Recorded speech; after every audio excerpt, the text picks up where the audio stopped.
Buen día, hermanos, que la paz de Dios reine en cada uno de sus hogares. Continuamos con el programa El Rostro de la Misericordia y nos encomendamos a la presencia del Señor. En el nombre del Padre, y del Hijo, y del Espíritu Santo. Amén. Dios te salve María, llena eres de gracia, el Señor es contigo. Bendita eres entre todas las mujeres y bendito es el fruto de tu vientre, Jesús. Santa María, Madre de Dios, ruega por nosotros pecadores, ahora y en la hora de nuestra muerte. Amén. Continuamos, hermanos, con el programa y ahora vamos a tratar las 7 obras de misericordia espirituales. Si ustedes se recuerdan, en el programa anterior tratamos las obras de misericordia corporales. Hoy vamos a tratar las obras de misericordia espirituales. Son 7 también. Enseñar al que no sabe, dar un buen consejo al que lo necesita, perdonar al que nos ofende, corregir al que se equivoca, consolar al triste, sufrir con paciencia los defectos de los demás, los defectos del prójimo, y rezar por los vivos y por los difuntos. Enseñar al que no sabe. ¿En qué consiste esta obra de misericordia? Consiste en enseñar al ignorante en cualquier materia, también en temas religiosos, especialmente en temas religiosos. Esta enseñanza se puede dar ya sea escrita o por la palabra. También se puede hacer por cualquier otro medio de comunicación, o sea, por alguna red social, el Facebook, el WhatsApp, el Messenger. También se puede hacer con cualquier medio de comunicación social o, lo que es más recomendable, directamente. Como dice el libro de Daniel en el capítulo 12, los que enseñan la justicia a la multitud brillarán como las estrellas en perpetua eternidad. Enseñar al que no sabe, entonces, hermanos, consiste en dar ese ejemplo, dar esa enseñanza a aquel que realmente lo necesita. Y ya dijimos, no solo en materia religiosa, sino también en otra materia. Dar un buen consejo al que lo necesita, segunda obra de misericordia espiritual. Fíjense que uno de los dones del Espíritu Santo es el don de consejo. Y este no se lo da a cualquiera el Espíritu Santo, sino solo a aquel que se lo pide. Y no todos tienen el don del buen consejo, recordémoslo también. Por ello, el que pretende dar un buen consejo debe primeramente estar en sintonía con Dios. Solo aquellas personas que verdaderamente están en sintonía con Dios son las que pueden dar un buen ejemplo. Tengámoslo en cuenta nosotros para cuando busquemos un consejo de alguien. Recordemos, no a cualquiera, sino a aquel que tenga una verdadera comunicación con Dios. No son opiniones personales. El buen consejo no es una opinión personal, sino es aquel consejo bien orientado que se da al que lo necesita y que le sirve de guía en las adversidades. Tercera obra de misericordia, corregir al que se equivoca. Esta obra de misericordia se refiere sobre todo al pecado. De hecho, corregir al que se equivoca se nos hace muy difícil y a veces se vuelve una tarea demasiado difícil. ¿Por qué? Porque nosotros no sabemos corregir bien. Porque nosotros, a la hora de corregir, podemos estar corrigiendo mal. Y el Señor nos enseña que la mejor forma de corregir a los demás es llamar al prójimo a solas.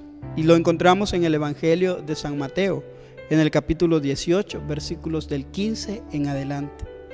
Jesús nos dice: si tu hermano peca, vete a hablar con él a solas para reprochárselo. Si te escucha, has ganado a tu hermano. Entonces, corregir al que se equivoca no es gritarle o echarle en cara ante los demás la falta que ha cometido a aquel hermano, sino llamarlo a solas. Debemos corregir, hermanos, a nuestro prójimo con mansedumbre y con humildad. Y nosotros también debemos tener en cuenta que si corregimos, también debemos dejarnos que los demás nos corrijan y aceptar esa corrección con sencillez, aceptar esa corrección con mansedumbre y con humildad. Entonces, a la hora de corregir a los demás, yo tengo que mirarme a mí mismo, hacer un examen en qué estoy fallando yo, para luego corregir a aquel que se equivoca y hacerlo de una buena forma. La cuarta obra de misericordia es perdonar las injurias.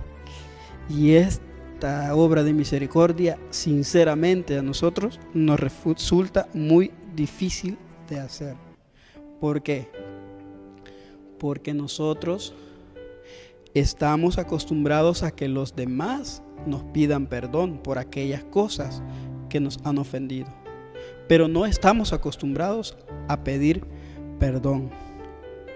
Y esto significa entonces perdonar las injurias, superar todo aquel resentimiento, superar todo aquel sentimiento de venganza, superar toda aquella soberbia para perdonar a aquellos que nos han ofendido. Y recordémoslo, el Padre nuestro nos lo dice: perdona nuestras ofensas, como también nosotros perdonamos a los que nos ofenden. Pero ese perdón nos resulta a veces demasiado exigente para nosotros, o a veces nosotros somos demasiado exigentes cuando nos piden perdón. Y el mejor perdón que nos da la Biblia, el mejor ejemplo de perdón que nosotros podemos encontrar, es aquel de José. En el Antiguo Testamento, ustedes se recuerdan que José fue vendido como esclavo. Se lo llevaron para Egipto y allá en Egipto él ocupó un cargo muy grande. Y cuando sus hermanos llegaron porque tenían necesidad de comida y de alimentos para abastecerse más, él dio ese perdón a sus hermanos. Ese es el ejemplo del Antiguo Testamento. Y en el Nuevo Testamento tenemos un ejemplo muy particular, y es el de Cristo clavado en la cruz, cuando Él dice: Padre, perdónalos porque no saben lo que hacen. Entonces, si tenemos esos dos ejemplos, yo como cristiano, usted como cristiano, ¿qué debemos hacer? Si somos buenos cristianos, debemos perdonar a los demás.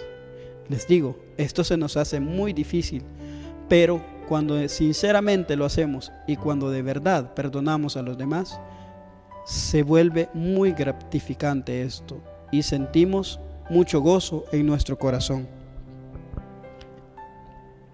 Quinta obra de misericordia: consolar al triste. Y esta sí es una verdadera obra de misericordia espiritual, porque hay que consolar a aquel que sufre en alguna dificultad. Hay que ayudarle a ese hermano que está pasando por los momentos muy difíciles. Consolar al triste entonces es sentir con ese prójimo, sentir con ese hermano. No solo es decir: pobrecito el hermano. No, es sentir ese dolor sincero de ese hermano. Sufrir con paciencia, la sexta obra de misericordia: sufrir con paciencia los defectos de los demás. Y esto a veces y siempre se nos va a convertir en una virtud. ¿Por qué? Porque aparte de ser una obra de misericordia espiritual, se nos va a volver una virtud. Porque hay que soportar siempre a aquellas personas que a mí me parecen un poco molestas, que a mí me parecen demasiado molestas. Y es que Jesús lo ha dicho: el que quiera seguirme, que cargue con su cruz y me siga. Y no debemos decir: aquel hermano, aquel prójimo es una verdadera cruz que el Señor me ha puesto. No, sino aceptar ese sufrimiento sufrir con paciencia aquel defecto de aquella hermana, de aquel hermano. Y una obra de misericordia también, la que ya hemos dicho, corregir a ese hermano. Debemos corregirlo y podemos corregirlo también, siempre de una buena forma. Y la séptima obra de misericordia espiritual, orar por los vivos y los difuntos. Y es que, hermanos, San Pablo nos va a recordar en su carta a Timoteo, en el capítulo 2, primera carta de Timoteo, capítulo 2, versículos del 2 en adelante, que Dios quiere que todos nos salvemos y lleguemos al conocimiento de la verdad. Y nosotros podemos orar por los vivos y podemos orar por los difuntos, por los vivos que estamos en camino, que estamos luchando, y por los difuntos, por aquellos que están en el purgatorio, porque ellos dependen de nuestras oraciones. ¿Para qué debemos rezar por ellos? Para que ellos se vean libres de esos pecados que han cometido en vida. Pidámosle entonces a María Santísima que ella nos ayude a poner en práctica las obras de misericordia.